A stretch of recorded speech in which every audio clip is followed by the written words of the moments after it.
Di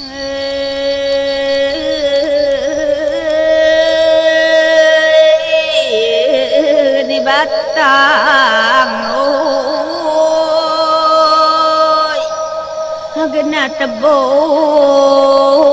tengah rang oi ani diili agena ili sapi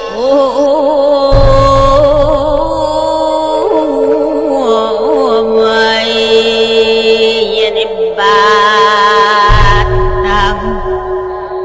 aduh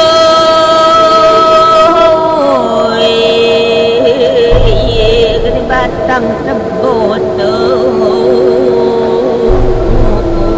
ai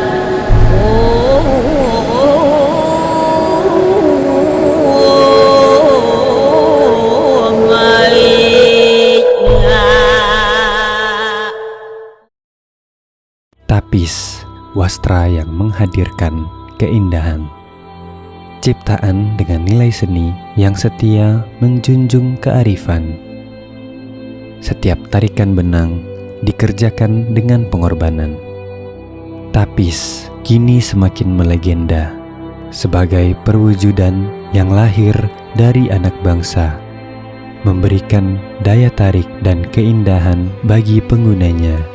Kini engkau semakin dikenal, namun keberadaanmu hanya dipahami sebatas pesona rupa, sebatas komoditas perdagangan semata. Tak banyak yang memahami keagungan filosofi yang menyertainya.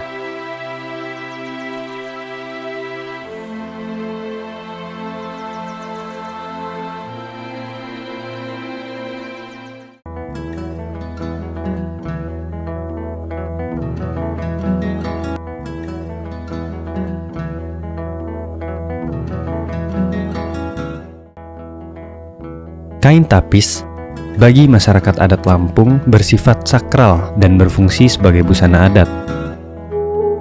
Awal penggunaannya hanya bersifat khusus, namun saat ini telah terjadi desakralisasi terhadap kain tapis. Rasa ingin tahu terhadap tapis membawa saya untuk mengunjungi Lampung Craft 2022.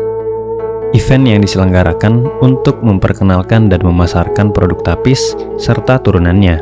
Saya dapat menjumpai banyak sekali motif tapis nan cantik dari berbagai daerah di Provinsi Lampung. Tidak hanya sebagai wastra yang digunakan untuk berbusana, tapis kini telah menjelma, diaplikasikan ke berbagai produk turunannya. Saat menikmati keindahan tapis, saya berjumpa dengan Putri Karya Lampung dan Putri Ekowisata Lampung.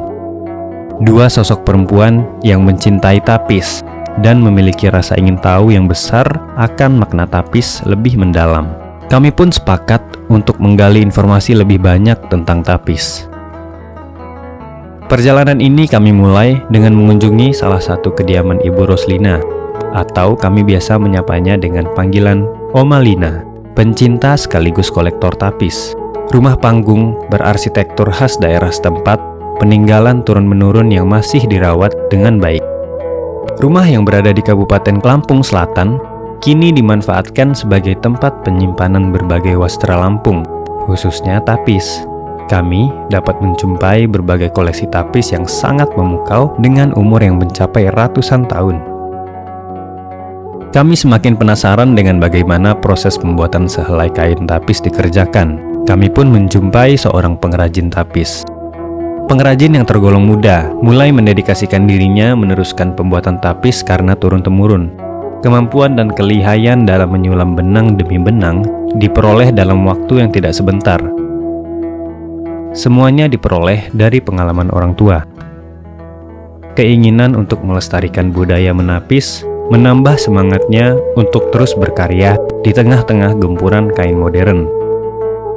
Ini ya belajar napis itu memang sudah bisa dibilang dari SMP, karena dulu memang orang tua ibu itu pengrajin tapis. Nah dulu kan suka tuh cewek-cewek kan nyulam tapis, jadi kita ikut nimbrung, dari situ lah kita belajar.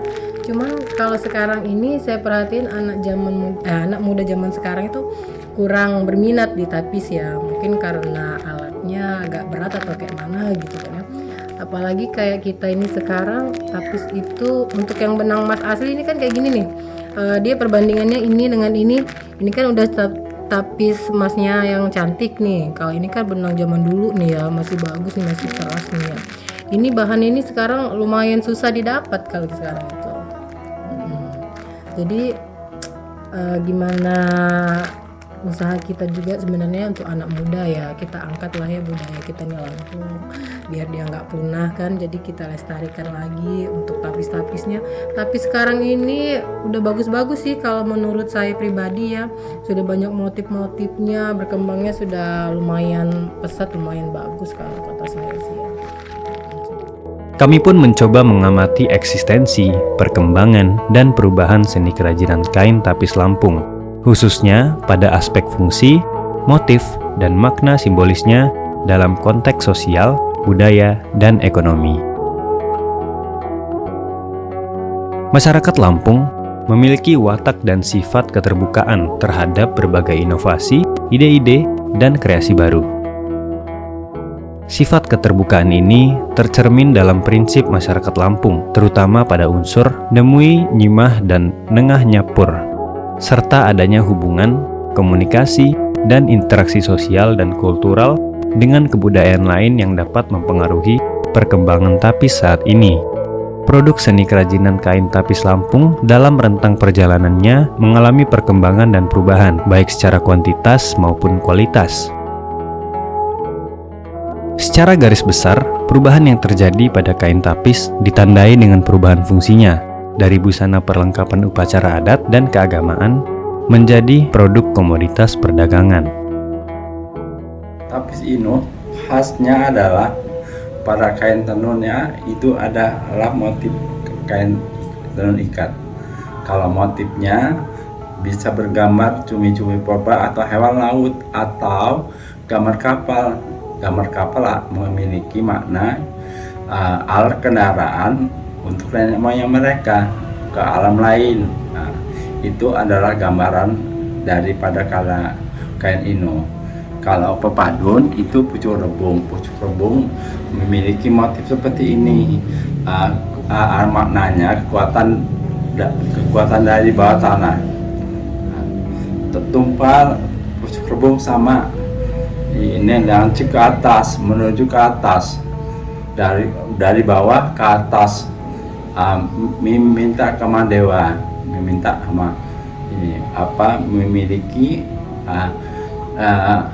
khas atau makna tersendiri dari motif-motif dongson yang dibuat untuk Lampung adalah pucuk rebung. Kenapa pucuk rebung? Karena memiliki kekuatan dari bawah tanah. Perubahan yang terjadi pada kain tapis telah mendorong keberadaan kain tapis semakin berkembang, mapan, dan berdampak positif terhadap perekonomian masyarakat. Selayaknya perkembangan industri, kerajinan tapis perlu diimbangi dengan pemahaman makna dan filosofi di dalamnya.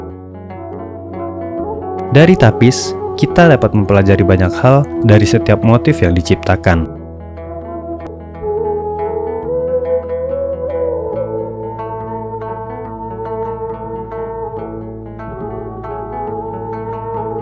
Menjaga dan melestarikan tapis oleh pemiliknya sebagai bentuk penghormatan kepada penciptanya. Karena terdapat doa dan harapan yang dipanjatkan dari setiap helai kain tapis melalui motif-motif cantiknya.